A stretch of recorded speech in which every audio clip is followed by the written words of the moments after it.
महाभारत के विराट पर्व में एक प्रसंग आता है भीम और कीचक का।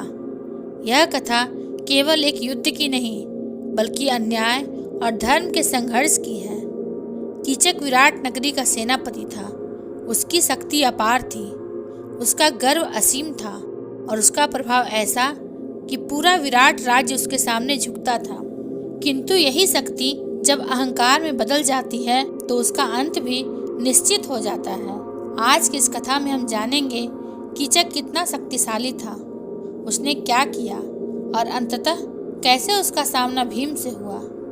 महाभारत के अज्ञातवास काल में पांडवों को अपने पहचान छुपाकर 1 वर्ष बिताना था। वे सब विराट नगर पहुंचे, जो मत्स्य देश की राजधानी थी। राजा विराट एक शांत स्वभाव के धर्मप्रिय और न्यायकारी शासक थे, परंतु उनकी सेना और साम्राज्य का वास्तविक आधार उनका सेनापति कीचक था।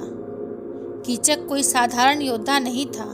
वह विशालकाय शरीर वाला, गदा और तलवार चलाने में अद्वितीय और असंख्य युद्धों में विजयी रहा था। उसने अपने बल और कौशल से ही मत्स्य राज की सीमाओं को सुरक्षित रखा था। पड़ोसी राज्यों तक उसका नाम भय का पर्याय बन गया था। कहा जाता है कि कीचक अकेले 100 योद्धाओं से भिड़ सकता था और उन्हें परास्त कर देता था। उसका पराक्रम इतना था कि उसके नाम मात्र से शत्रु कांप उठते थे। परंतु शक्ति के साथ उसका स्वभाव कठोर और अहंकारी था। वह अपनी सामर्थ्य का उपयोग केवल सुरक्षा और धर्म के लिए नहीं करता था, बल्कि अनेक बार अपनी इच्छाओं और वासनाओं के लिए भी करता था। प्रजा उससे भयभीत रहती थी।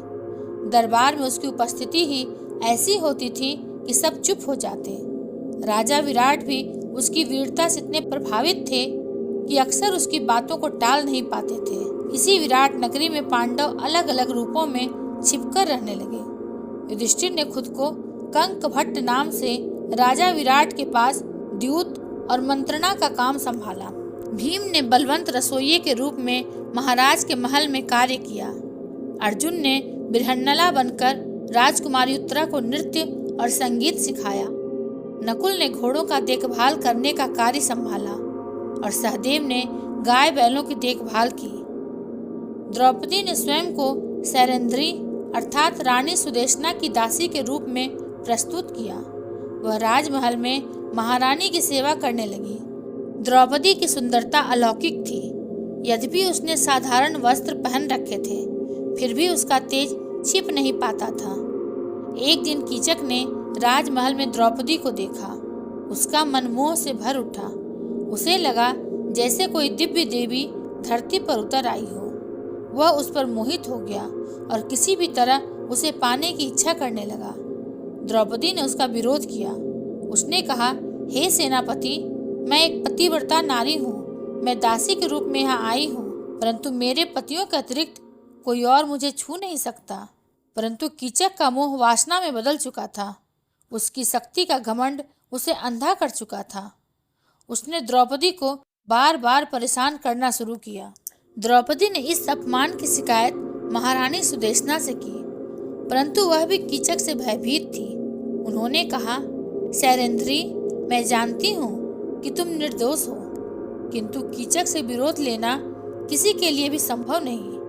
यहाँ तक कि महाराज विराट भी उससे डरते हैं। द्रौपदी ने अंततः अपने पतियों को यह बात बताई। भीम के क्रोध की कोई सीमा नहीं रही, परंतु अज्ञातवास का नियम था कि उनकी पहचान उजागर नहीं होनी चाहिए। इसलिए तत्काल कीचक को मार पाना संभव नहीं था। द्रौपदी ने भीम से कहा, स्वामी, यदि आप मेरी रक्षा नहीं करेंगे तो मैं इस अपमान को सहन नहीं कर पाऊंगी। भीम ने उत्तर दिया, प्रिय सैरंध्री, चिंता मत करो। यह अधर्मी कीचक अपने अंत के समीप पहुंच चुका है। मैं शीघ्र ही इसका वध करूंगा, किंतु हमें सावधानी से कार्य करना होगा।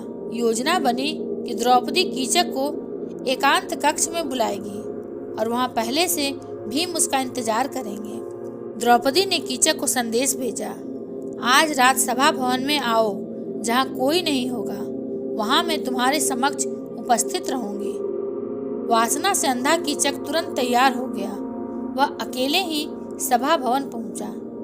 जैसे ही वह अंदर गया, अंधेरे में एक विशालकाय योद्धा उसका इंतजार कर रहा था।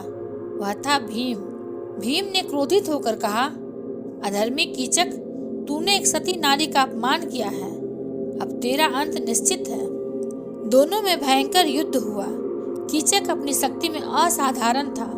उसने भीम पर प्रहार किया, गदा उठाई, उसे जमीन पर पटकने की कोशिश की, परंतु भीम महाबली थे। उन्होंने कीचक को पकड़कर बार बार भूमि पर पटका। युद्ध इतना भयंकर था कि आसपास की पूरी नगरी कांप उठी। अंततः भीम ने कीचक को अपने पैरों के नीचे दबा लिया और उसके प्राण हर लिए। कीचक की मृत्यु के बाद विराट नगरी में हलचल मच गई। जिसने भी उसके मृत शरीर को देखा वह भय और आश्चर्य से भर उठा। लोग कहते थे, कीचक जिसे कोई परास्त नहीं कर सकता था, वह किसके हाथों मारा गया। द्रौपदी ने सबके सामने घोषणा की, यह दंड उस अधर्मी को उसके कर्मों का फल है। जिसने सती स्त्री का अपमान करने की सोची, उसका यही अंत होता है। कीचक वास्तव में अत्यंत शक्तिशाली था। उसकी शक्ति, उसका साहस, उसकी वीरता बेजोड़ थी। परंतु जब वह अधर्म की ओर मुड़ा, जब उसने अपनी शक्ति का उपयोग वासना और अत्याचार के लिए किया, तभी उसका अंत निश्चित हो गया। महाभारत की यह कथा में सिखाती है कि सत्य और धर्म के आगे सबसे बड़ी शक्ति भी टिक नहीं सकती। अगर आपको यह वीडियो अच्छा लगा हो तो इसे लाइक, शेयर और सब्सक्राइब अवश्य करेंगे। ये महाभारत सिर्फ युद्ध की नहीं, जीवन के ज्ञान की कहानी है। मिलेंगे अगले प्रसंग के साथ, तब तक के लिए धन्यवाद।